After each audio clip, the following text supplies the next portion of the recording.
नमस्कार, गुलिस्तान न्यूज डोगरी खबरां दिखने वाले सारे दर्शकों की मेरी संजीव प्राशा वाले पासे दर्शकों प्यार भरे नमस्कार। गल करने आस इस बेल्ले अस पौनी चा जिला रियासी का पौनी जेड़ा मशहूर इलाका है। तो साढ़े कन्नै जेड़े पौनी दे एनजीओ दे जनरल सैकटरी विकास गंडोत्रा होर न, अस इंदे कन्नै गलबात करके जेड़ी पीडीएफ चलांदे न पौनी दी डेवलपमेंट उपर, तो अस इंदे कन्नै गलबात करके। सर नमस्कार। नमस्कार जी सर, ना भी थोड़ा विकास है, तो गल भी विकास उपर करनी है अज। ते विकास उपर अगर गल करचे, जियां पीएचसी पौनी बड़ा पुराना हॉस्पिटल है, तो दसो ये कदों दा हॉस्पिटल है, इसकी अपग्रेडेशन क्यों नहीं हो पाई अजे तक? संजीव जी, ये जेड़ा हॉस्पिटल है ये 1957 च पीएचसी बनी ही जी। ਉਹਦੇ बाद बड़े इथों दे लीडर भी आए गए, ब्यूरोक्रेट आए गए, कुछ है यदि सुध नहीं रहती। ते अज तक ये बड़ी इयां हूं थोड़ा हारा इसी दी मॉडिफिकेशन हुई है। साढ़े बीएमओ साहब ने उन्हें इसी थोड़ा 12 यदि मतलब कि स्ट्रक्चर दी जेहड़ी वो कीती है, मरम्मत जिसी आखने हैं रेनोवेशन कीती है, लेकिन यदि अपग्रेडेशन अजे तक नहीं हो सकी है जी। तो अगर गल करचे जियां इत्थे जिन्नियां स्कीमां होनी चाहिए, जियां मशीनां होनी चाहिए, इत्थे अल्ट्रासाउंड मशीन वो लोकें की काफी दूर जाना पड़ता है, ओहदे उपर क्या आखो तुस? सर इत्थे अल्ट्रासाउंड मशीन नहीं है जी, इत्थे एक्सरे मशीन है जी, ईसीजी है जी, और भी थोड़ियां सुविधाएं हैं, लेकिन ये चीज़ां उल्ले गै होनियां न जेह्दा साढ़ा ये अपग्रेड हो। चाहे ये कम्युनिटी हेल्थ सेंटर बने CHC, चाहे ये सब डिस्ट्रिक्ट हॉस्पिटल बने, चाहे ये एक्सीडेंटल हॉस्पिटल बने। जियां तुस दिखदे हो अस जेल्लै भांबले जां सुंदरबनी दा जां पौनी दा जम्मू जन्ने आं बाया अखनूर, चौकी चौरा एक जगह है जी, वो सब डिवीजन है, उत्थे एक्सीडेंटल हॉस्पिटल है। तुस यकीन मन्नियो उत्थे 16 तो 20 डॉक्टर न। साढ़े लोग इधरा रोज उधर गेदे होंदे न अपने चेकअप वास्ते है। ये सुविधा अगर साढ़े पौनी गी लब्भी जा तो ये साढ़े आस्तै सुनने सुहागा हो। जी बिल्कुल।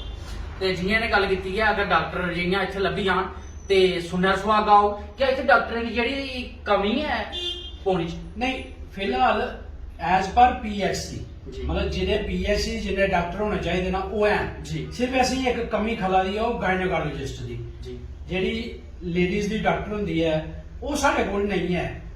ओहदी असें कमी है। ओहदे आस्तै जेहड़ी साढ़ी फीमेल न, साढ़ी मात्र शक्ति है, इन्हें कुदै सुंदरबनी जाना पौंदा जां रियासी जाना पौंदा जां जम्मू जाना पौंदा।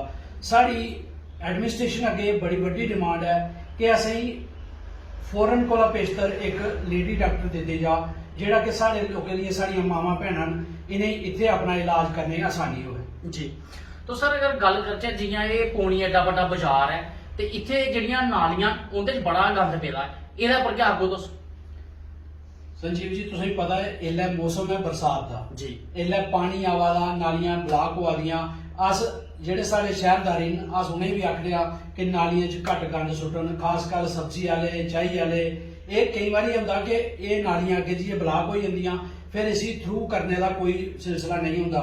फिर पंचायत वाले साढ़े में पर्टिकुलरली ना लैन, एक साढ़े पौनी उपर बाजार के पंच न अशोक सोलन होर, वो बड़ा इनिशिएटिव लैंदे ने इस चीज़ दे विच है। ते वो बेचारे लगे रौंहदे न कदें, क्योंकि पुराने न वो लगे रौंहदे न इन्हें चीज़ें, ते उनकी वजह कन्नै ये सिस्टम थोड़ा इल्लै चला दा है। जी। तो क्या जेहड़ा साफ सफाई वास्ते ये पैसा नहीं होता गौरमेंट वाली बखी दा, ते जां फिर ये वीडियो दफ्तर है जियां, क्या ये भी कोई साफ सफाई नहीं करांदे? नहीं, पैसा होंदा है, पंचायत कोल फंड्स होंदे न जी है, लेकिन इत्थे जेहड़े साफ सफाई दे 5-6 बंदे रखे दे न, उनकी सैलरी गै मसा निकलदी है। जी, है पंचायत ने अपने फंड्स जनरेट किए नहीं किए, एक बारी भी इन्ना नॉलेज नहीं है, क्योंकि पहले पंचायत कोल पैसा अस जिसलै पंचायत च है उसलै पंचायत कोल पैसा हा, वो पैसा अजे भी इंदे कोल पेदा है, लेकिन यह कि बिच इन्हें खर्चे भी हैन, पैसा लग जाता जी। आखिर तुस देखो अगर 5-7 हज़ार रुपये हर महीना कड्ढना पौग, सफाई आह्ले देना पौंदा है, तो वो फिर कुत्थों आना, सोर्स ऑफ इनकम जनरेट नहीं हुआ दे है। जी। तो सर अगर गल करचे ते एक सुलभ शौचालय बड़ा चरोकना एक आखदे डॉक्टर जितेंद्र सिंह होर MP होरें दित्ता हा इत्थे पौनी दे विच, पर ओहदे बाद उसी ताले लगे दे न, अजे तक वो ताले नहीं खुले। ते क्या तुसें ताले खुलाने का प्रयास किया है? देखो जी, मैं एक दिन DDC मैडम उनके कोल गया, मैं मैडम जी बड़ी परेशानी होआ दी लोकें गी, ये जेहड़ा साडा सुलभ शौचालय इत्थे बनाए दा है ये फंक्शनल नहीं है। उन्हें आख्या कि मैं DC मैडम कन्नै गल करूं, उन्हें DC मैं फिर उन्हें पुछया, उन्हें मिगी आपे फोन करियै सनाया कि DC मैडम कन्नै मेरी गल होई है। उन्हें आख्या कि उन्हें बुलाया था शुरू वाले, और शुरू वाले इंदे कन्नै भी आनियै राबता किया कि अस इस ਜਿਹੜਾ ਇਹ ਮਹੀਨਾ ਚੱਲਦਾ ਨਾ ਇਸ ਮਹੀਨਾ ਅਸੀਂ ਥਰੂ ਕਰੀ ਹੋਣਗੇ ਔਰ मी उम्मीद है कि 10-15 दिन ਚ ਇਹ ਚੱਲ ਪੂਣਾ लेकिन यह कि मी उम्मीद है कि एक बारी जिस हिसाब उन्हें डीसी ऑनरेबल डीसी मैडम कन्नै उन्हें गल की है मी उम्मीद है कि 10-15 दिन च खुली है।